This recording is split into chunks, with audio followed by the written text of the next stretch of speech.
When I think of an ethical institution, workplace, or company, first and foremost, I think of a group of employees that work together every single day to provide care for patients, regardless of their socioeconomic status, their ethnicity, their race, their sexual orientation. I think that these employees are able to put aside their own personal biases to provide the highest level of care. Along with that comes the competence and comes the desire to every day learn more and strive to provide those best practices. I think continuing education courses as well as opportunities to learn and grow within our fields is what sets ethical institutions apart from any other institution.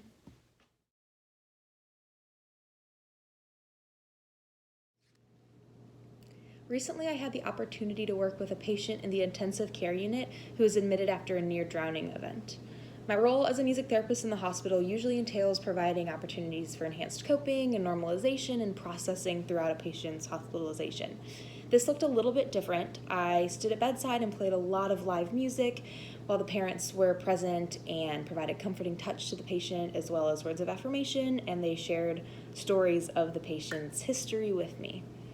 It was a very special time that I had with the family. However, they were on a different wavelength than the rest of the medical staff. The patient had her first brain death study, which showed that she was clinically brain dead. However, our institution's policy allows for 2 brain death testings. Unfortunately, the family was still in a very serious grieving state, and they were definitely in denial of the patient's situation. So they did refuse that second brain death study, and they were willing to take the patient home with whatever life-sustaining measures it took, whether that be a trach, a ventilator, G-tube, any of the above. This was a really difficult experience for me as well as for the rest of the medical staff because we were trying to figure out how to support this family and provide the appropriate time for their grief while still doing right by the patient. I felt like it was my job to really advocate for the patient in this, but I struggled with how to still support the family.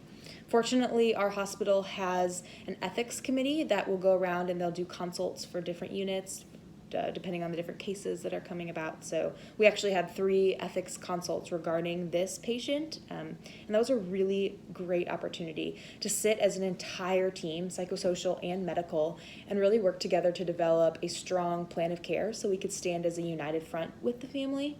But I really saw how my role shifted. I think that in the child life department and as a music therapist, so many times we're advocating for our personal services that it almost feels like it's us against the rest of the team as we strive to show them that our role is critical in the patient's hospitalization. But here I really learned the importance of working together and continuing to learn that my role at the bedside is going to be ever changing, and I can still provide that support and provide that family bonding, but maybe reframe the way I have my therapeutic conversations. Instead of providing any false sense of hope, instead reassuring the family how special it is that they're having this time together and sharing positive memories that they've had with the patient without any empty promises of what may come in the future. Inevitably, the patient did pass away, and because we were able to stand strong as a team, the family was able to trust us, and we were able to provide that support through the end of the patient's life. But I do think that without having worked together and without having relied on our ethics committee, it would have been a much more difficult situation. So I think that is something that I can take with me for the rest of my career and my career as a future child life specialist as well.